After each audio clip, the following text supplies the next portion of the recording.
नमस्कार शिक्षक साथियों, स्वागत है आप सभी का रीड सत्याग्रह चैनल पर। आज हम बात करने वाले लेक्चर 2। विषय है आपका साइकोलॉजी। लेवल 1 और लेवल 2 दोनों की विषय को हम यहाँ पे कवर करेंगे। और हमारा यहाँ पे कोटेशन है your success is our success. सबसे बड़ी बात, धैर्य बनाए रखिएगा। आपको बहुत सारी चीजें ऐसी मिलने वाली है जो आपने पढ़ रखी है और कुछ चीजें ऐसी मिलने वाली है जो आपने अभी तक नहीं पढ़ रखी है।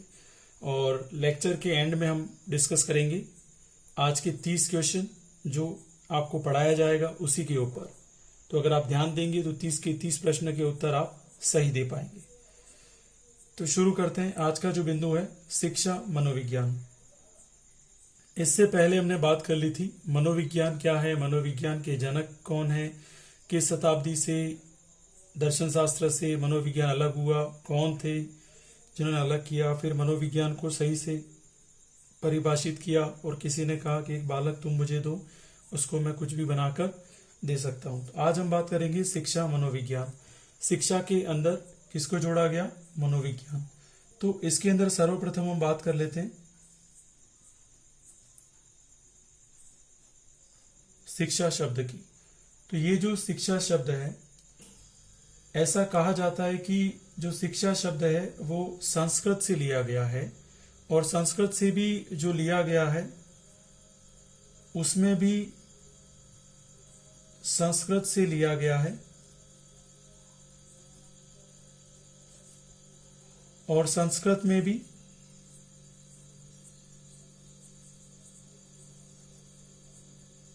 शिक्ष धातु से लिया गया है। किससे लिया गया है? शिक्ष धातु से लिया गया है।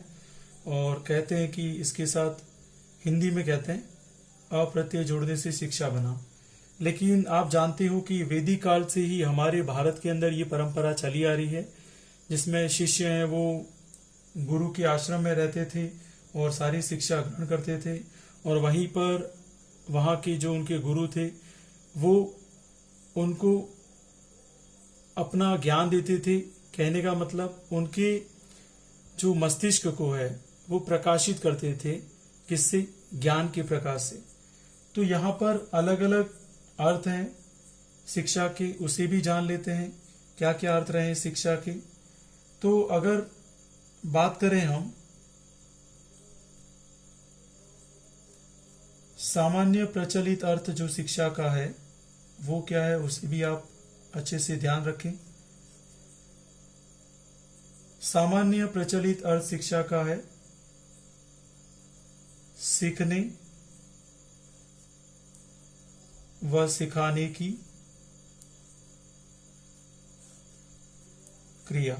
तो सीखने व सिखाने की क्रिया को क्या कहते हैं? यहां पर सामान्य प्रचलित अर्थ है किसका? शिक्षा का। और यदि आपको पूछा जाए वास्तविक अर्थ क्या है, सभी शिक्षक साथियों यहां पर ध्यान देना, वास्तविक अर्थ के ऊपर सीटेट के अंदर प्रश्न पूछा हुआ है। वास्तविक अर्थ अगर पूछा जाए शिक्षा का तो याद रखना है इसका अर्थ होता है प्रकाशित करना। कहीं कहीं किताबों में इसे ये भी लिखा गया है परिमार्जित करना। ठीक है, तो इसे अच्छे से आपको ध्यान रखना है। इसके बाद तीसरा जो अर्थ दी है वो है, एक तो क्षेत्र होता है संकुचित और एक होता है व्यापक। तो संकुचित अगर अर्थ देखा जाए शिक्षा का, तो संकुचित अर्थ है आपका बालक द्वारा किसी विद्यालय या किसी महाविद्यालय में पढ़ना। बालक द्वारा विद्यालय या किसी महाविद्यालय में पढ़ना, यह है इसका संकुचित अर्थ। और अगर व्यापक अर्थ की बात की जाए तो व्यापक अर्थ की अगर हम बात करें, जीवन भर मानव की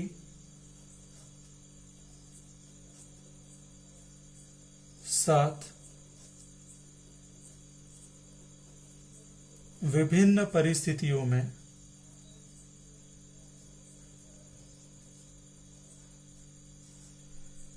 होने वाले परिवर्तन को हम क्या कहेंगे? शिक्षा का व्यापक अर्थ। होने वाले परिवर्तन। तो ये आपको समझ में आ गया होगा। तो हमने यहाँ किसकी बात कर ली? शिक्षा मनोविज्ञान की बात कर ली। शिक्षा मनोविज्ञान में हम शिक्षा को पहले समझ रहे हैं। तो शिक्षा कहाँ से लिया गया है? संस्कृत धातु से, संस्कृत से लिया गया है और इसका मूल अर्थ था शिक्ष। शिक्ष में प्रत्यय अ जोड़ दिया तो शिक्षा बना। इसके 4 प्रचलित अर्थ हैं यहाँ पर। पहला है सामान्य प्रचलित अर्थ, जिसे कहा जाता है सीखने और सिखाने की क्रिया। वास्तविक अर्थ, जिसे बोला जाता है प्रकाशित करना या परिमार्जित करना।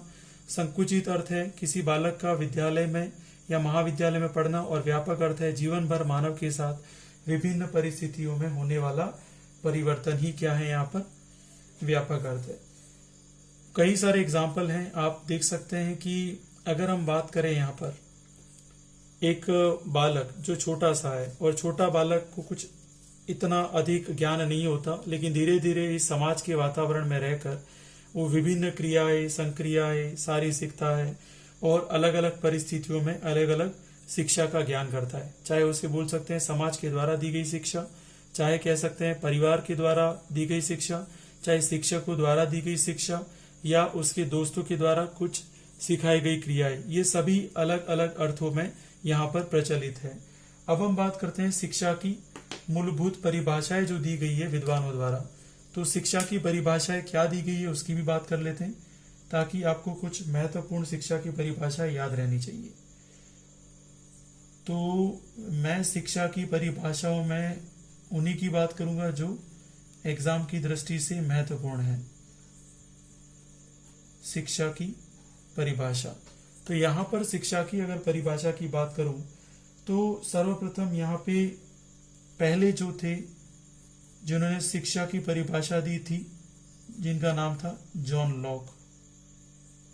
वैसे कई विद्वानों ने शिक्षा की परिभाषा अलग अलग दी, लेकिन मैं उन्हीं की बात करूंगा जो हमारे रीट एग्जाम के लिए महत्वपूर्ण है। जॉन लॉक ऐसे विद्वान थे जिन्होंने कहा था जिस प्रकार एक फसल होती है, ठीक है, और उस फसल के लिए क्या आवश्यक है? कृषि होना आवश्यक है। कृषि होगी तो ही क्या होगी? फसल होगी। उसी प्रकार मनुष्य के लिए भी शिक्षा होती है, ठीक है। बिना शिक्षा के मनुष्य जीवन क्या है? अधूरा है। तो जॉन लॉक ने अपने को ये याद रखना है यहाँ पर, शिक्षा से यूं कह सकते हैं शिक्षा की तुलना इन्होंने किससे की? कृषि से की, ठीक है। शिक्षा की तुलना कृषि से करने वाले कौन थे? जॉन लॉक थे।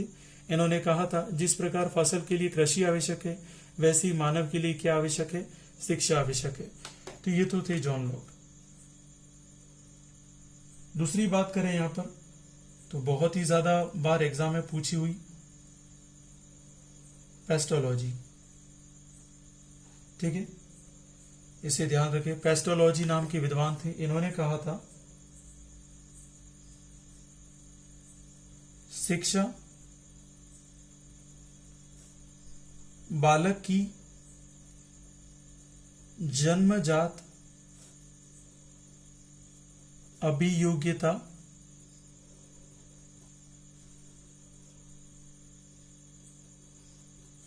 अभियोग्यताओं का स्वाभाविक समरस एवं प्रगतिशील विकास है। स्वाभाविक समरस एवं प्रगतिशील विकास है। तो यहां बहुत अच्छे से आपको समझना है पेस्टोलॉजी ने क्या कहा था। शिक्षा बालक की जन्मजात अभियोग्यता जो उसके अंदर पहले से निहित है, ठीक है, उसका स्वाभाविक समरस एवं प्रगतिशील विकास है। ये दूसरे विद्वान थे जिसकी परिभाषा आपको याद रखनी है। तीसरे जो अपने को याद रखनी है वो है हमारे महात्मा गांधी जी। महात्मा गांधी जी ने क्या शिक्षा की परिभाषा दी उसे अच्छे से याद रखिए। इन्होंने कहा था मनुष्य की शरीर, आत्मा तथा मस्तिष्क, मनुष्य के शरीर, आत्मा तथा मस्तिष्क का अगर सर्वागीण और सर्वोत्तम, सर्वागीण और सर्वोत्तम विकास होता है, वह केवल शिक्षा द्वारा संभव है। शिक्षा द्वारा संभव है। तो ये कुछ परिभाषा आपको याद रखनी है। जॉन लॉक पहले विद्वान थे जिन्होंने शिक्षा की तुलना कृषि से की थी। कहा था जिस प्रकार फसल के लिए कृषि आवश्यक है, वैसे लिए मानव जीवन को सर्वश्रेष्ठ बनाने के लिए शिक्षा की आवश्यकता है। पेस्टोलॉजी ने कहा था शिक्षा बालक की जन्मजात अभियोग्यताओं का स्वाभाविक समरस एवं प्रगतिशील विकास है। गांधी जी ने कहा था मनुष्य के शरीर, आत्मा तथा मस्तिष्क का सर्वांगीण एवं सर्वोत्तम विकास होता है, वह केवल शिक्षा द्वारा संभव है, बाकी किसी के द्वारा संभव नहीं है। तो अब बात कर लेते हैं, ये तो आपको समझ में आ गया होगा। अब दूसरी जो हम बात करने वाले हैं, ठीक है, ये तो एक बिल्कुल बेसिक इंट्रोडक्शन था शिक्षा का। अब हम जो बात करने वाले हैं वो अच्छे से समझ लीजिएगा, ठीक है। किसी प्रकार की कोई समस्या है तो आप यहाँ पर कमेंट कर सकते हैं, ताकि आपकी सुझावों को सुचारू रूप से हम समझा सकें। अब बात करते हैं शिक्षा मनोविज्ञान का अर्थ क्या होता है वो समझिएगा।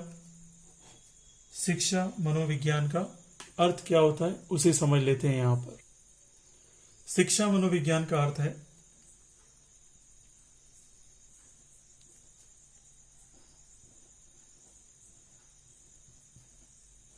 व्यवहार की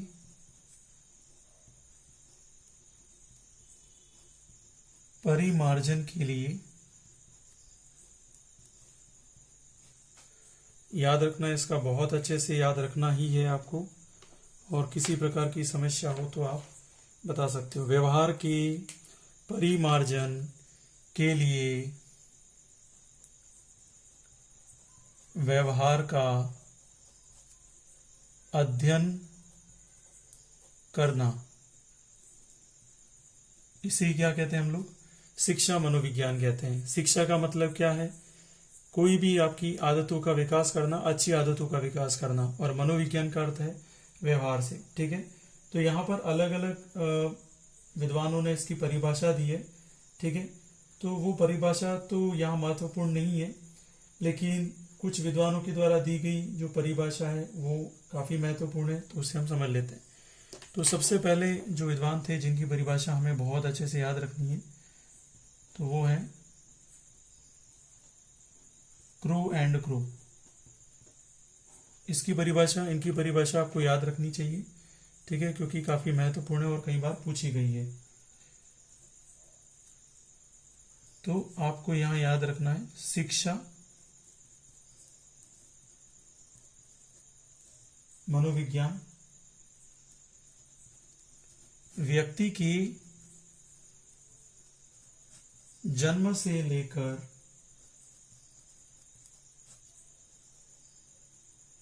वृद्धावस्था तक की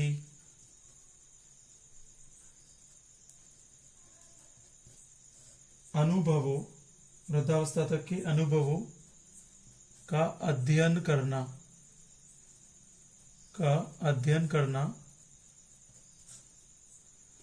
ठीक है। अध्ययन करना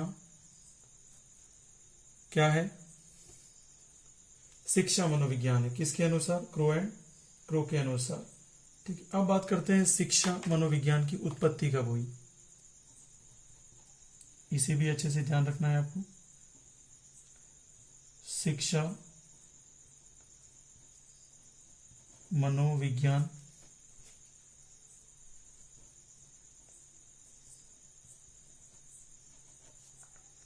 शिक्षा मनोविज्ञान की उत्पत्ति कब हुई। तो चलो, यहाँ पेन नहीं चल रहा तो मैं ब्लैक का ही इस्तेमाल करता हूँ। शिक्षा मनोविज्ञान की उत्पत्ति कब हुई, तो यहाँ अच्छे से समझ लेना। शिक्षा मनोविज्ञान की उत्पत्ति सर्वप्रथम 1900 ईस्वी में एक अमेरिकी विद्वान थे। कौन थे?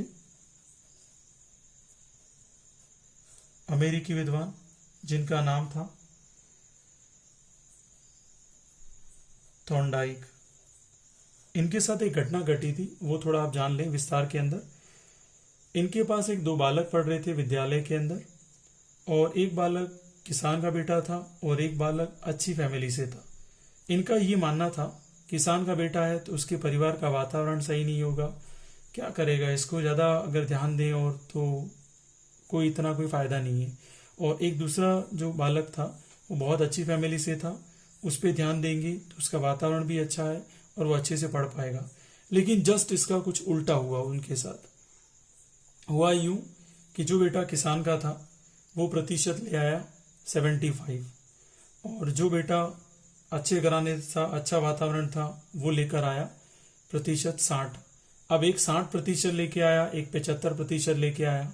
तो ये तो अचंभे में पड़ गए कि भाई ये क्या चीज हुई, ये क्या चीज हुई।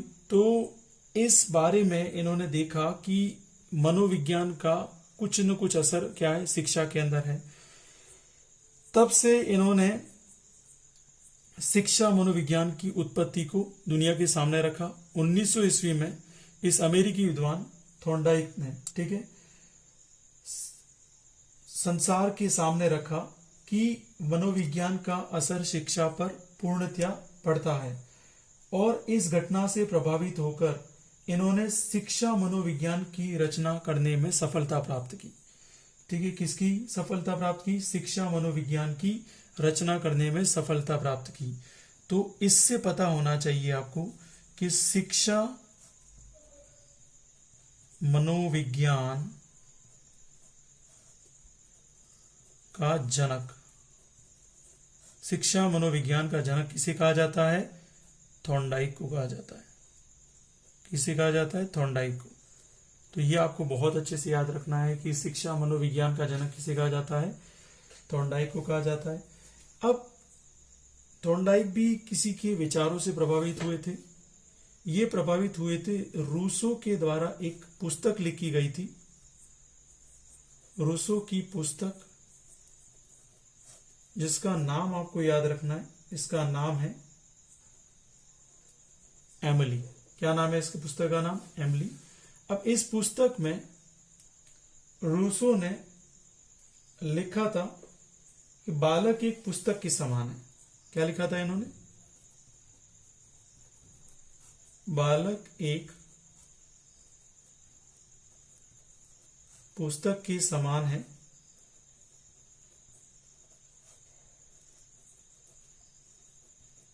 इसका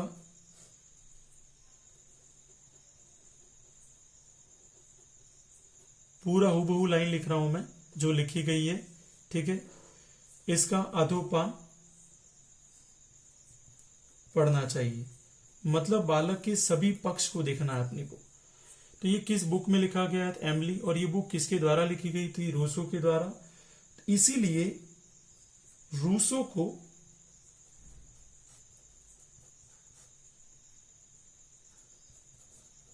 शिक्षा में मनोविज्ञान, अगर कोई शिक्षा में मनोविज्ञान लेके आया है, मनोविज्ञान का दृष्टिकोण, ये याद रखना, दृष्टिकोण लेकर आया है,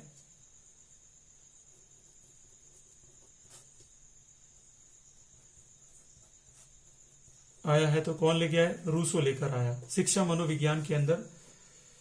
ठीक है, शिक्षा के अंदर मनोविज्ञान का दृष्टिकोण कौन लेके आया? रूसो लेके आया। इन्होंने कुछ बातें कही, वो ज्यादा महत्वपूर्ण थी। इन्होंने कहा था लड़की को चार दीवारी की शिक्षा वह बालक को, इन्होंने क्या कहा था, लड़की को आप चार दीवारी की शिक्षा दीजिए और बालक को बाह्य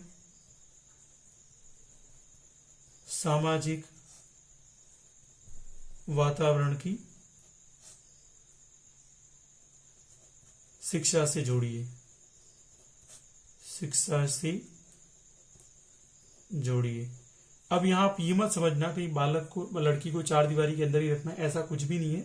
इनका ये कहना था कि जो लड़की है उसको आप परिवार के साथ कैसे रहना है, सास ससुर को कैसे रखना है, किस प्रकार से एक परिवार को निभाने के लिए कार्य करना है और किस प्रकार से एक परिवार को सुसज्जित परिवार बनाने में पूरी भूमिका किसकी होती है, लड़की की होती है।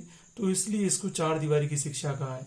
और बालक को बाहर जाकर सामाजिक वातावरण के अंदर अपनी भूमिका निभाना, आय लाना घर पर और उसकी पूरी व्यवस्था करना किसकी जिम्मेदारी बताया, बालक की बताया, ठीक है, लड़की की बताया है, ठीक है। इसलिए कि ये मत समझे कि यहाँ कोई वो मतभेद कर रहा है, ये पुराने जमाने में लिखी हुई है लेकिन आज के जमाने में बहुत सही बैठती है और इनकी विचारों से मैं बिल्कुल सहमत हूं। अब बात कर लेते हैं नेक्स्ट। तो ये समझ में आ गया होगा आपको, तो इसको मैं डाल देता हूं सेकंड पेज और अब आपका नेक्स्ट आ रहा है थर्ड पेज। इसके अंदर आप देखिएगा कुछ और भी बातें कही यहाँ पर, वो बातें उन्होंने, रूसो ने एमली बुक में लिखी थी, वो मैं बोल देता हूँ, आप ध्यान से सुन लेना।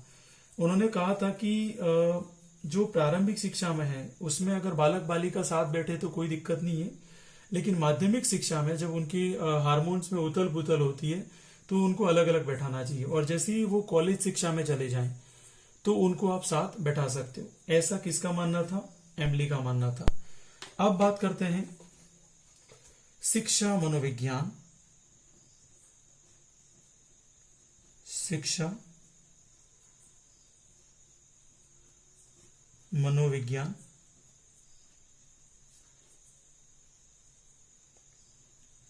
के माध्यम से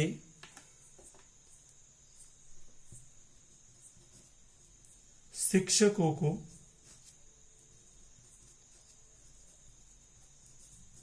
प्रशिक्षण देना, ठीक है। तो अगर बात करें शिक्षा मनोविज्ञान के माध्यम से शिक्षकों को प्रशिक्षण देना और इसकी शुरुआत कब हुई थी, तो याद रखिएगा 1900 ईस्वी में सर्वप्रथम इसकी शुरुआत कहां पे हुई थी और कौन सा स्थान है वो, तो इसकी शुरुआत अमेरिका में हुई थी। और अमेरिका में भी किसके द्वारा हुई थी, तो अमेरिका के शिक्षा शास्त्री थे जिनका नाम था जॉन डीवी।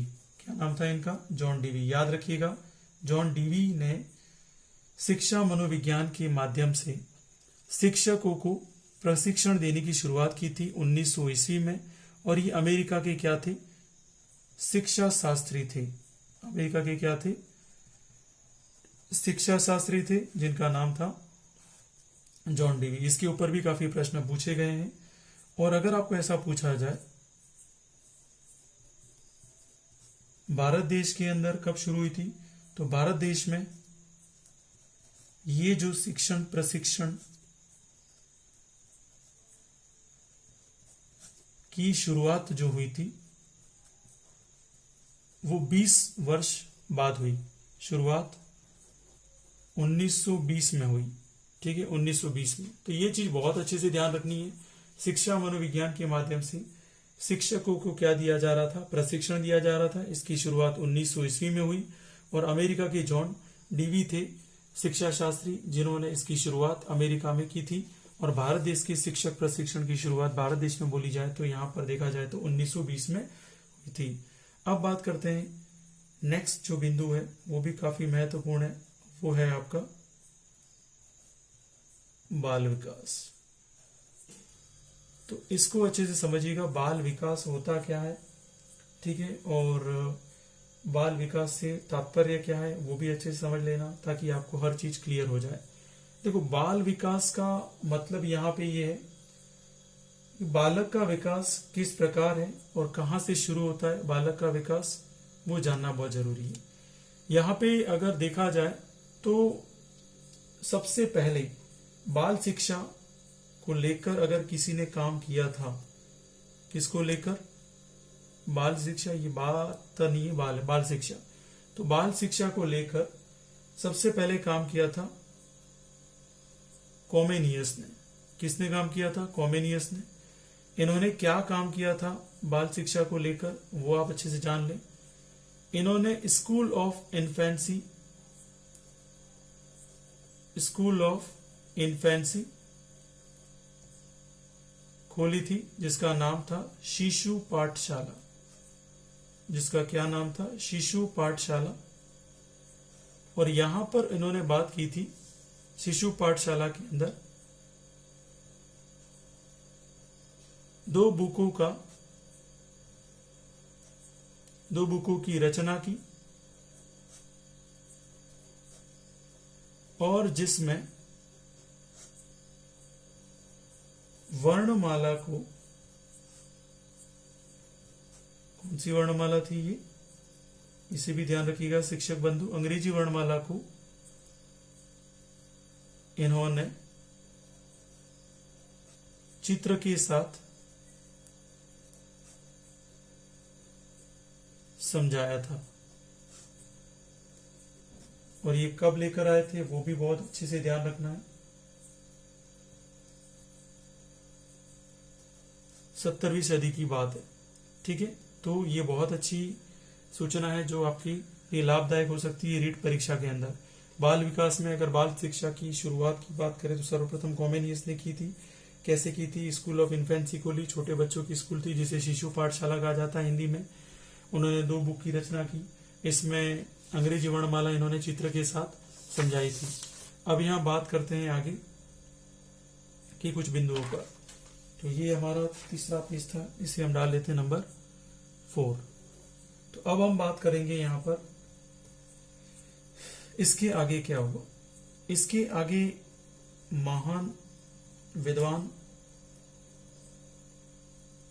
पेस्टोलॉजी आए, इसका नाम सुन ही रखा आपने पहले।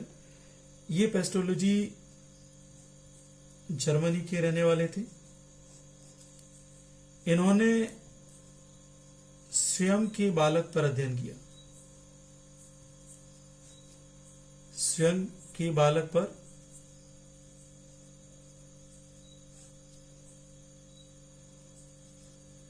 अध्ययन किया। और बेबी बायोग्राफी, ये भी पूछा हुआ प्रश्न है सीटेट के अंदर और आरटेट 2010 के अंदर। बेबी बायोग्राफी नामक पुस्तक या बोल सकते हैं लेख लिखा। देखो इन्होंने बेबी बायोग्राफी पर क्या लिखा था? लेख लिखा था, ठीक है। और इन्हीं कारण इनको क्या कहा जाता है? बाल मनोविज्ञान का जनक। तो अगर आपको पूछा जाए बाल मनोविज्ञान का जनक किसे कहा जाता है, तो आपका उत्तर होना चाहिए पेस्टोलॉजी को कहा जाता है, ठीक है। और इसी लेख की सहायता से, ये जो लेख इन्होंने जो लिखा, इस लेख की सहायता ली टाइडमैन, ठीक है। टाइडमैन ने इनकी सहायता ली, ये भी तो जर्मनी की थी। टाइडमैन ने इसकी सहायता ली किसके अंदर? चिकित्सा के क्षेत्र में बालक के विकास को गति देने के लिए। किसके लिए?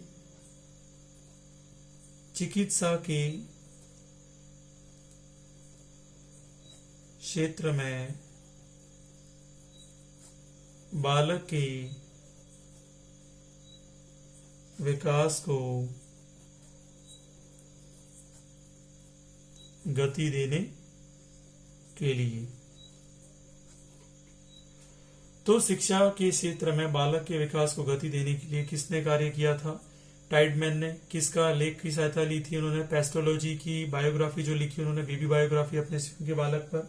इसी कारण इसे बाल मनोविज्ञान का क्या कहा जाता है? जनक कहा जाता है। तो ये तो आपको समझ में आ गया। अब नेक्स्ट बात करते हैं आगे क्या हुआ बाल विकास के अंदर। तो इनका नाम आपने बहुत अच्छे से सुना हुआ है, श्रीमती विक्टोरिया हरलोक। श्रीमती विक्टोरिया हरलोक, इसका नाम अगर याद नहीं है तो याद रख लीजिएगा, एक प्रश्न अवश्य इनकी नाम के ऊपर पूछा ही जाता है। तो श्रीमती विक्टोरिया हरलोक सर्वप्रथम इन्होंने कहा था, ठीक है, सर्वप्रथम कहा कि बालक का विकास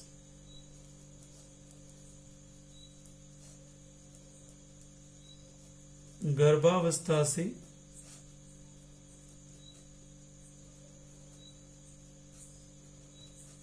शुरू हो जाता है। बालक का विकास गर्भावस्था से शुरू होता है, ठीक है। किसने कहा था? श्रीमती विक्टोरिया हरलोक। इसलिए इसे बाल विकास का जनक कहते हैं। बाल विकास का जनक को पूछा जाए कि बाल विकास का जनक कौन है, तो श्रीमती विक्टोरिया हरलोक। बाल मनोविज्ञान का जनक कौन है, तो पेस्टोलॉजी। तो ये चीजें आपको अच्छे से याद रहनी चाहिए। इसके आगे बात करते हैं, एक महान विद्वान थे जिन्होंने बाल विकास आंदोलन चलाया था। क्या चलाया था? बाल विकास आंदोलन। तो इसे ध्यान रखना है, बाल विकास आंदोलन के जनक के रूप में याद रखना आपको। बाल विकास आंदोलन के जनक कौन थे? तो बहुत अच्छे से याद रखिए, प्रश्न पूछा हुआ है कि बाल विज्ञान या बाल विकास के जनक का क्या नाम है और किसने ये आंदोलन छेड़ा था। तो ये भी अमेरिका के थे, और अमेरिका के थे तो कौन थे? Stanley hall. क्या नाम था इनका? Stanley hall. तो स्टैनली हॉल थे जिन्होंने बाल विकास आंदोलन की शुरुआत की थी। और इसके जनक कौन थे? याद रखिएगा, इसके जनक कौन थे? Stanley hall. स्टैनली हॉल ने शुरुआत की थी, बाल विकास आंदोलन की शुरुआत की थी। तो बढ़ते हैं पेज नंबर 5 पर। तो सभी शिक्षक बंधु आपको समझ में आ रहा होगा, ऐसे मैं मानता हूं। इसके बाद बात करते हैं बाल विकास। तो बाल विकास के बारे में बहुत बड़ी बात कह दी थी, तो किसने कही वो भी बात कर लेते हैं। बाल विकास के बारे में वुडवर्थ ने एक बात बोली। यह प्रश्न रीट 2016 में भी पूछा गया है। वुडवर्थ ने कहा था, बालक का जो विकास है, बालक का विकास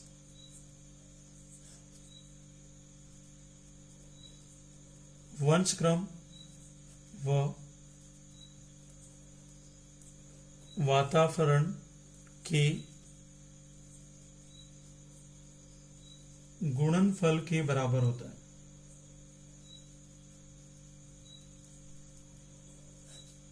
तो आपको पूछा जा सकता है कि बाल विकास बराबर है, तो आपको लेना है आंसर, वंश क्रम में किसका गुणा कर देना है? वातावरण का गुणा कर देना है। किसका गुणा कर देना है? वातावरण का। तो ये आपको समझ में आना चाहिए क्या होता है बाल विकास, क्या होता है। अगर ये पूछे तो आपको बोलना है, एक बालक का गर्भावस्था से लेकर गर्भ के बाद विभिन्न अवस्थाओं में होने वाले विकास को क्या बोलते हैं? बाल विकास कहते हैं। ठीक है, कहां से लेकर? गर्भावस्था से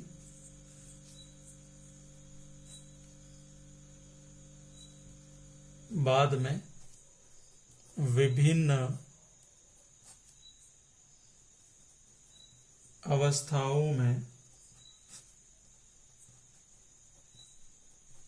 होने वाला विकास। तो इसे अच्छे से याद रखना है आपको। क्या है बाल विकास? तो गर्भावस्था से लेकर विभिन्न अवस्थाओं में होने वाले विकास को क्या कहते हैं? बाल विकास कहते हैं। ठीक है, तो चलिए थोड़ा आगे बढ़ते हैं। आपको समझ में आ गया होगा कि यहाँ पर बाल विकास का वंशक्रम और वातावरण के गुणनफल के बराबर होता है। ये किसने कहा था? वुडवर्थ ने कहा था। बहुत बड़ी बात बोल दी थी उन्होंने। ठीक है, वुडवर्थ यहाँ पे जो बात बोल रहे हैं वो किसके आधार पे बोल रहे हैं?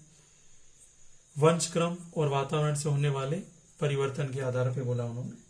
ठीक है, अब जीवन की शुरुआत कैसे होती है, क्या होता है, वो आपको बता देता हूं। एक होते हैं माता, पहले तो बिंदु लिख देता हूं ताकि आपको समझ में आ जाए। वंशक्रम में जीवन की शुरुआत, तो ये कुछ बायोलॉजी के टॉपिक है जो मैं ले रहा हूं, तो इसे अन्यथा न लेके बायोलॉजी यहाँ पे कहाँ पढ़ा रहे, तो इस बिंदु है तो अपने को लेना ही पड़ेगा। तो वंशक्रम में क्या होता है, एक तरफ माता होती है, एक तरफ पिता होते हैं। माता के 46 गुणसूत्र होते हैं, पिता के भी 46 गुणसूत्र होते हैं। इसमें अर्धसूत्री विभाजन होता है, तो माता से 23 गुणसूत्र और पिता से भी कितने गुणसूत्र मिलते हैं? 23। इन दोनों से कितना हो जाता है? 46 गुणसूत्र। और इसके बाद यहाँ पे निर्माण किसका होता है? जायगोट का। शायद इसको हिंदी में यक कहते हैं, क्या कहते हैं मैं नहीं जानता हूँ, लेकिन जायगोट कहते हैं, उतना ध्यान रखना। ठीक है, और अगर आपको पूछा जाए कि जायगोट का आकार कैसा होता है, तो इसका जो आकार होता है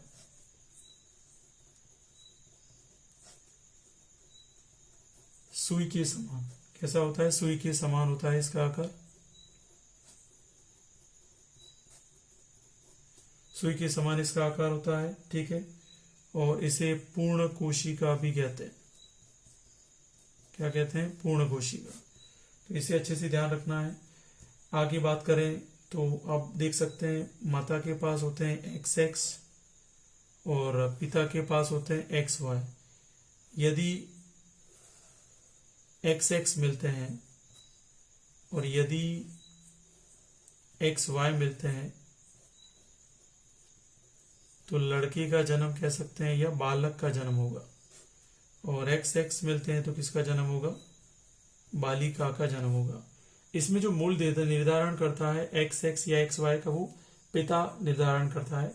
इसमें माता खाली अपने गर्भ के अंदर बच्चे का जन्म देती है। ठीक है, तो ये बहुत अच्छे से ध्यान रखना है।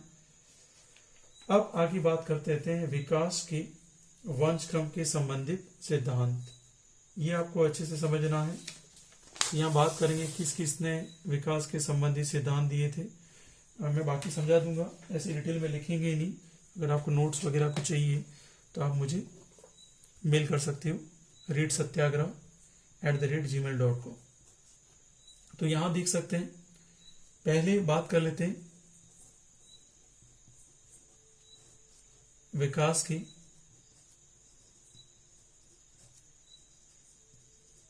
वंशक्रम से संबंधित सिद्धांत।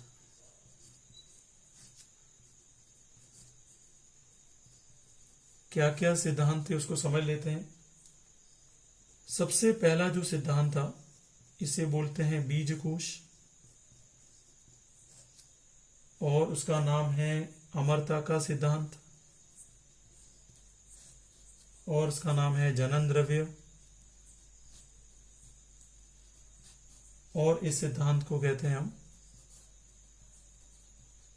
निरंतरता का सिद्धांत। आपको खाली प्रश्न ये पूछा जाएगा निरंतरता का सिद्धांत किसने दिया, या ये पूछा जा सकता है जनन द्रव्य का सिद्धांत किसने दिया, या पूछा जा सकता है अमरता का सिद्धांत किसने दिया, या आपको पूछ सकता है बीज कोश का सिद्धांत किसने दिया है।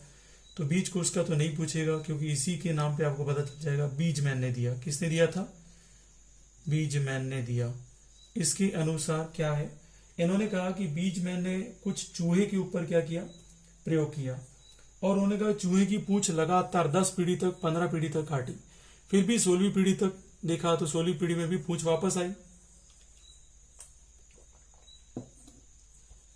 फिर पूंछ वापस आई, इसका मतलब इन्होंने देख लिया कि किसी भी मनुष्य के किसी भी अंग को काट देने से आने वाली जनरेशन के ऊपर किसी भी शारीरिक संरचना या बनावट का कोई भी प्रभाव नहीं पड़ता है। तो किस सिद्धांत से इन्होंने सिद्ध कर दिया था? बीज कोश के सिद्धांत से। इसलिए इसको अमरता का सिद्धांत कहते हैं। आप पूंछ काट रहे हैं फिर भी आने वाली जनरेशन में पूंछ आ रही है। जनन द्रव्य सिद्धांत भी इसको बोलते हैं, क्योंकि किसके ऊपर निर्भर करता है? जनन द्रव्य पर। और निरंतरता का सिद्धांत इसलिए कहते हैं कि पूंछ नहीं कटी और लगातार आती ही रही। फिर बात करते हैं अर्जित गुणों का सिद्धांत।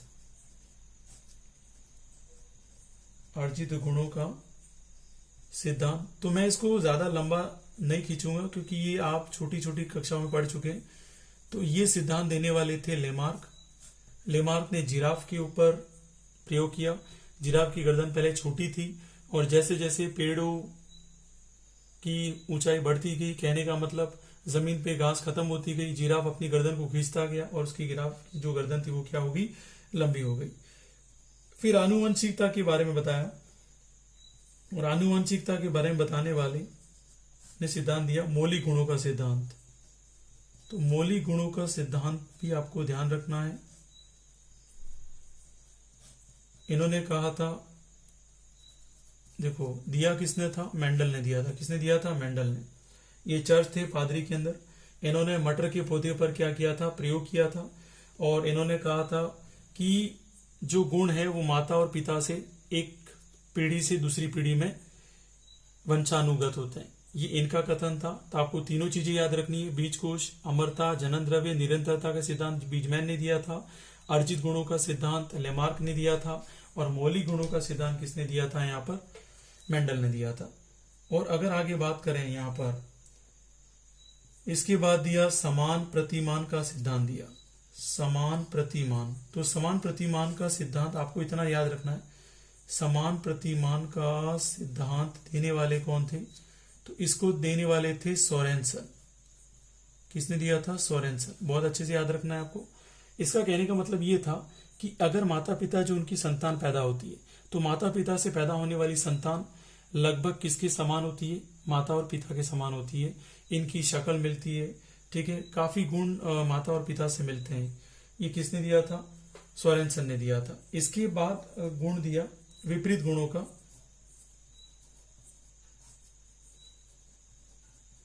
विपरीत गुणों का सिद्धांत। विपरीत गुणों का सिद्धांत मतलब ये है, जब बालक बड़ा हो जाता है और वातावरण में अपने मित्रों के साथ रहकर या स्कूल या विद्यालय के वातावरण में रहकर जो गुण अर्जित करता है, और वो गुण किससे मैच नहीं हो सकते, माता पिता से मैच नहीं हो सकते, तो ये जो अर्जित गुण है उसे हम क्या बोलेंगे, विपरीत गुणों का सिद्धांत। तो ये निर्भर करता है किस पर, ये दिया था किसने, वो नहीं है यहाँ पर, कई लोगों के द्वारा दिया गया है। शारीरिक व मानसिक विशेषताओं पर निर्भर करता है। किस पे निर्भर करता है, शारीरिक व मानसिक विशेषताओं पर निर्भर करता है।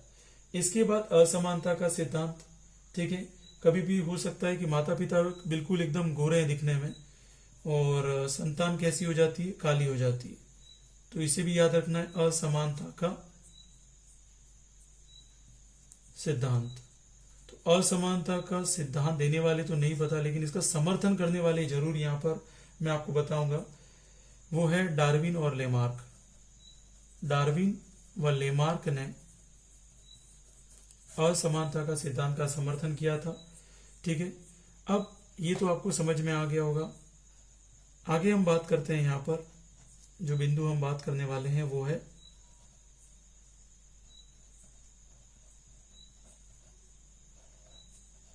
वातावरण। वातावरण क्या होता है वो समझ लीजिए। जिस परिवेश में आप निवास करते हैं, जहां पर भी आप रहते हैं, और आपके आसपास के जितने भी तत्व हैं या आपके चारों ओर फैली हुई जितनी भी वस्तुएं हैं या जितनी भी शक्तियां हैं जिसकी वजह से आप प्रभावित होते हैं, तो उसको हम क्या कहते हैं, वातावरण। देखो वातावरण किस किस से प्रभावित होता है, तो वातावरण प्रभावित होने का कारण कौन है, एक तो परिवार होता है, परिवार, ठीक है, परिवार कैसा है उसके ऊपर निर्भर करता है। और फिर उस परिवार के बाद आता है जिस समाज में आप रह रहे हो वो समाज कैसा है। फिर आप बड़े होंगे उसके बाद क्या है, विद्यालय कैसा है, विद्यालय का वातावरण कैसा है। फिर बात करेंगे तो आप जो शिक्षा ले रहे हो वो कैसी है। और इससे भी पहले अगर हम बात करें तो सर्वप्रथम कौन आ जाए, जहां आपने जन्म लिया है वो स्थान कैसा है, जन्म स्थान कैसा है, तभी आपका परिवार कैसा होगा, वो सब आपको मिलेगा, ठीक है। और जन्म क्रम कैसा है, जन्म क्रम का मतलब आप पहली संतान हो, दूसरी संतान हो, तीसरी संतान हो, उसकी बात की जा रही है यहाँ पर। इसके बाद बात की जाएगी कि आपको शिक्षा कैसी मिली है। उसके बाद बात की जाएगी जिस स्थान पर आपका जन्म हुआ है उसकी भौगोलिक स्थिति कैसी है, सारी व्यवस्था अगर आपको मिलती है तो बहुत अच्छी बात है। इसके बाद थोड़े और बड़े हो गए तो आपकी मित्र मंडली कैसी है, इसकी भी परख की जाएगी। और उसके बाद आप खेल मैदान पर किस तरीके से व्यवहार करते हो, गुस्सा तो नहीं होते हो, ठीक है, या आपके अंदर धैर्य है या नहीं, या संवेगों का विकास हो चुका है। तो ये कुछ थी वातावरण को प्रभावित करने वाली बातें जो आपको याद रखनी है। अब अंतिम में हम बिंदु ले लेते हैं ताकि आपको समझ में आ जाए जो आज हमें बात करनी है। एक तो आपने सुना होगा अभिवृद्धि और एक आपने सुना होगा विकास, ठीक है। तो यहां याद रखना अभिवृद्धि क्या होती है और विकास क्या होता है। तो ये शारीरिक विकास से संबंधित है। शारीरिक विकास की बात करते हैं, यहां पर शारीरिक की तो बात करते ही है, पर उसके साथ साथ कौन आ जाता है, मानसिक विकास भी आ जाता है। तो जब शारीरिक और मानसिक दोनों, शारीरिक की बात करूंगा, शरीर की बड़े होने की बात करूंगा, तो आप अभिवृद्धि की बात करेंगे। ये सुकड़ी हुई है, मतलब सिकुड़ी हुई का मतलब छोटी है, संकुचित है, और ये व्यापक है, ये याद रखना है। दूसरा पॉइंट है, ठीक है, ये कह सकते हैं कि एक निश्चित समय है, इसमें निश्चित समय तक, और ये अनिश्चित काल तक चलती रहती है, अनिश्चित काल तक चलती रहती है। कहने का मतलब आपकी हाइट भी एक एज तक बढ़ेगी, उसके बाद ये हाइट बढ़ेगी नहीं, उसके बाद रुक जाएगी, तो वो किस में आ जाएगी, अभिवृद्धि में। ये दिशाहीन होती है और इसकी दिशा क्या होती है,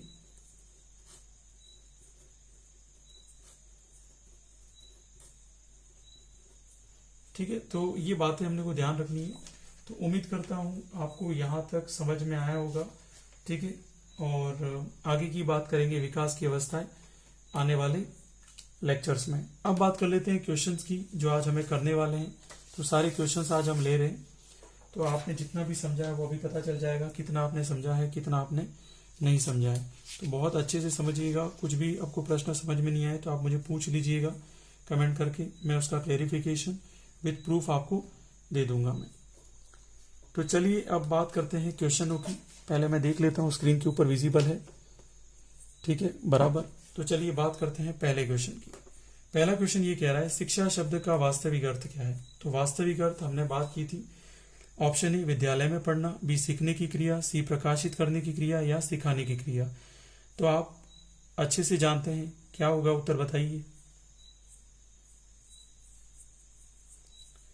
प्रकाशित करने की क्रिया, याद रखिएगा इसका उत्तर क्या रहेगा, प्रकाशित करने की क्रिया, प्रकाशित करने की क्रिया। शिक्षा की तुलना कृषि से करने वाले विद्वान है, कौन विद्वान है शिक्षा की तुलना कृषि से करने वाले। तो आपको मैंने बताया था और समझाया भी था।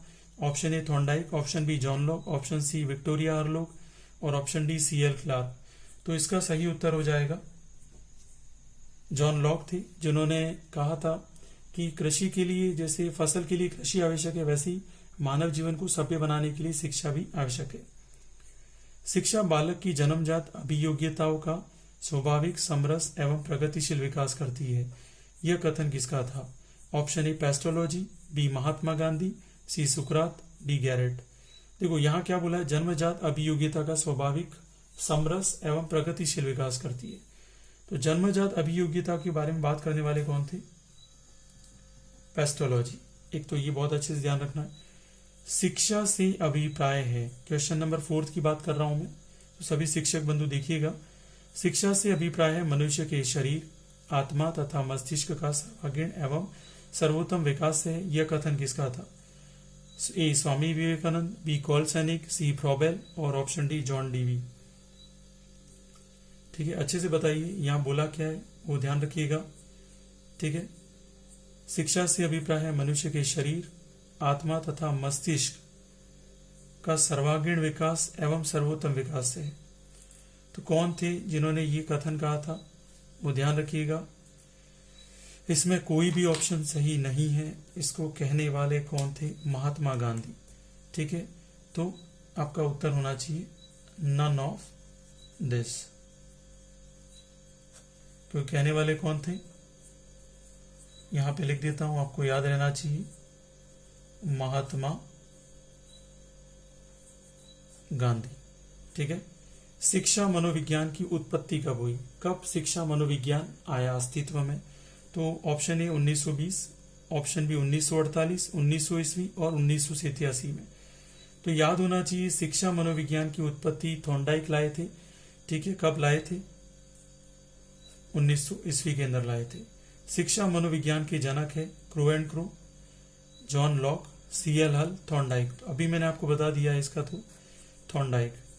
थॉर्नडाइक पर किस बुक का प्रभाव पड़ा जिसकी वजह से उन्होंने शिक्षा मनोविज्ञान की रचना कर दी?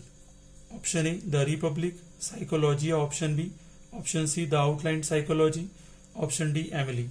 तो याद रखिएगा, एमिली नाम की जो बुक थी उनके ऊपर प्रभाव इसका पड़ा था। प्रश्न संख्या 8, बालक एक पुस्तक के समान है, उसे अधो पान पढ़ना चाहिए, यह कथन किसके थे? Option A Rousseau, option B Thorndike, option C John Dewey, option D गेस्टाल्टवादी। याद रखिए कि ऐसी बात रूसो ने कही थी, वो भी एमिली नाम की किताब में।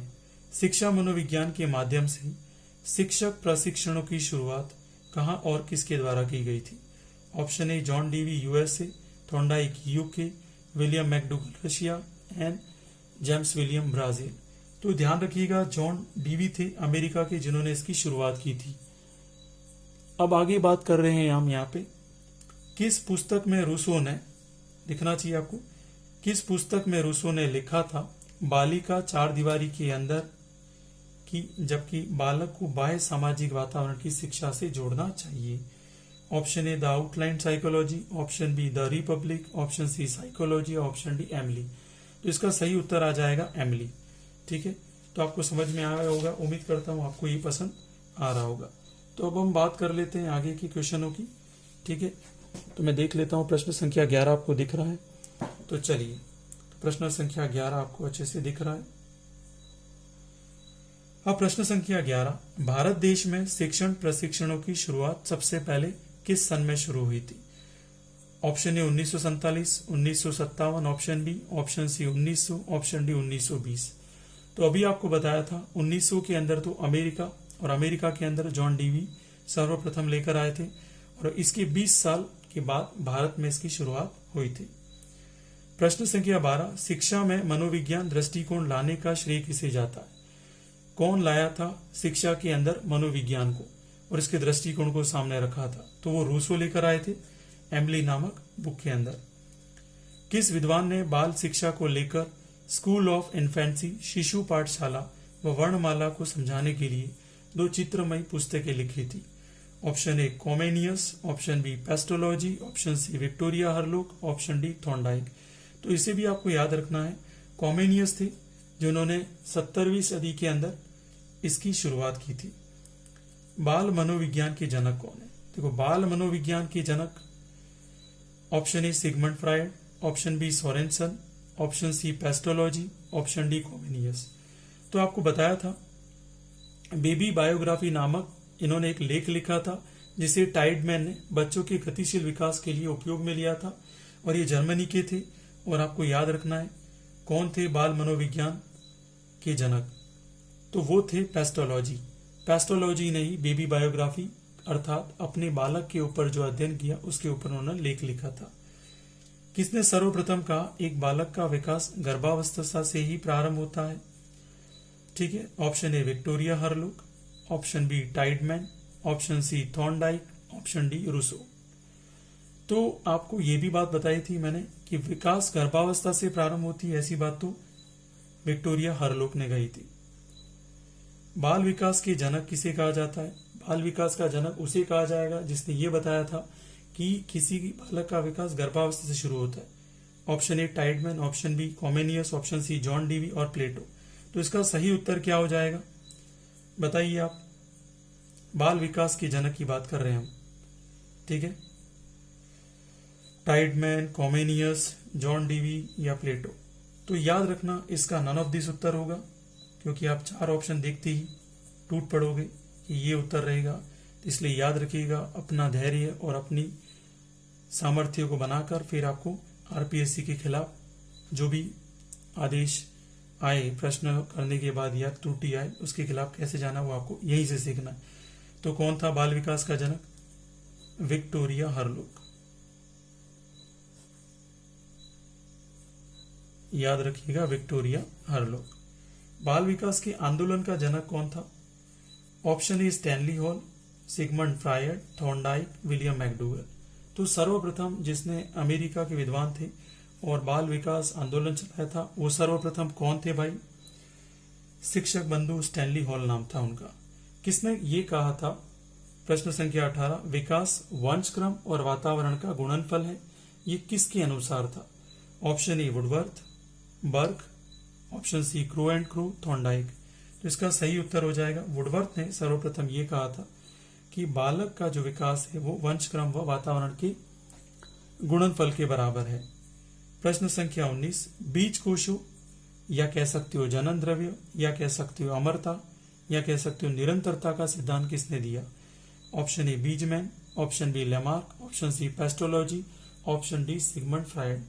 शिक्षक साथियों एक बात ये ध्यान रखिएगा, यहां पर हो सकता है बीज कोश आ जाए, जनन द्रव्य आ जाए, अमरता आ जाए, निरंतरता आ जाए, पर आपको याद रखना है कोई भी आ जाए ये सिद्धांत बीजमैन के द्वारा दिया गया था। इस सिद्धांत के अलग अलग नाम हैं। प्रश्न संख्या 20 की बात कर लेते हैं। अर्जित गुणों के संक्रमण का सिद्धांत दिया था। तो अर्जित गुणों के संक्रमण का सिद्धांत किसने दिया था? जिसने जिराफ का एग्जाम्पल दिया था। Option A Lamarck, option B John Dewey, option C Plato, option D Weismann. तो बीजमैन तो हो ही नहीं सकता, तो उत्तर क्या हो जाएगा? लेमार्क। उम्मीद करता हूं आपको ये भी समझ में आ गया होगा। आगे की बात करते हैं। प्रश्न संख्या 21, समान प्रतिमान का सिद्धांत दिया। समान प्रतिमान का मतलब माता पिता जैसी संतानें होती है। Option A Sorenson, option B Thorndike, option C Pestalozzi, option D CLL. तो इसका उत्तर था सोरेनसन। प्रश्न संख्या 22 की बात कर लेते हैं। हमारे चारों ओर फैली हुई सभी वस्तुएं जो हमें जीवन पर्यंत प्रभावित करती है वातावरण कहलाती है। यह कथन किसका था? वुडवर्थ, रॉस, जिम्बर्ट, पेस्टोलॉजी। याद रखिएगा क्या कहा है? हमारे चारों ओर फैली हुई सभी वस्तुएं जो हमें जीवन पर्यंत तक क्या करती है? प्रभावित करती है। ये किसने कहा था? याद रखिए किसने कहा था? वुडवर्थ का यह स्टेटमेंट था। अभिवृद्धि के लिए असत्य कथन क्या है? अभिवृद्धि एक पक्षीय है, यह संकुचित अवधारणा है, यह मात्रात्मक है, या इसकी निश्चित दिशा होती है।